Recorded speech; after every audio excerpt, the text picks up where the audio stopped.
Thank you for joining us for the Tradex Foods 3-Minute Market Insight, the Monday morning pulse report for seafood purchasers. My name is Ryan McKay. Your regular host, Robert Ryerson, is on business in Asia this week, so I'll be standing in. Rob attended the China Fisheries and Seafood Expo in Qingdao, China last week, and reported that the show seemed a bit slower this year in terms of numbers.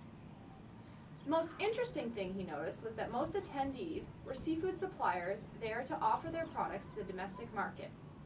As we have already seen, demand in China will put further pressure on raw material prices for value-added production. And in Europe, head-on, gutted, fresh Atlantic salmon took an unexpected price increase last week. Nobody knows why, but prices were back to where they were 3 to 4 weeks ago. In news this week, Alaska king crab prices have increased significantly over the last couple weeks. The quota was cut by 47% this year, down to 7.8 million pounds. So it's not surprising that prices went from being in the mid to high teens to $28 per pound.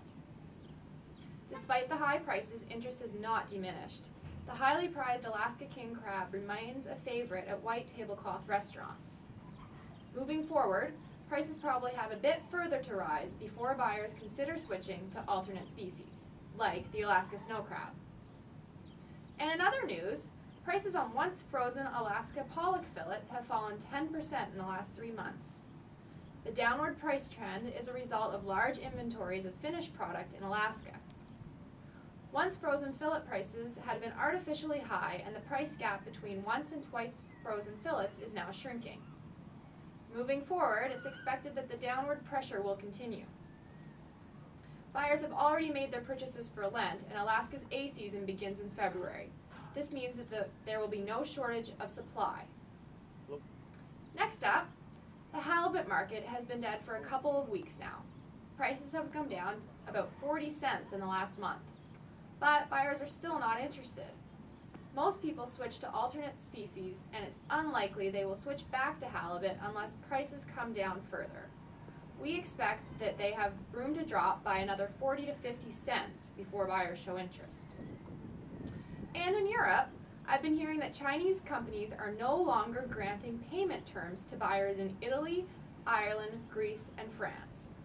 They are demanding that customers provide letters of credit from their banks, but most small companies haven't been able to get them.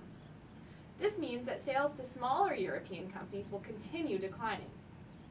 As a result, Chinese companies are changing their own purchasing behaviors to meet demand in emerging markets. For instance, the Chinese bought a larger proportion of non-MSC certified cod and pollock this year in order to achieve the lower price point in Brazil. Thank you for joining me for the Tradex Foods 3-Minute Market Insight. This is Ryan McKay. Buy smart and eat more seafood.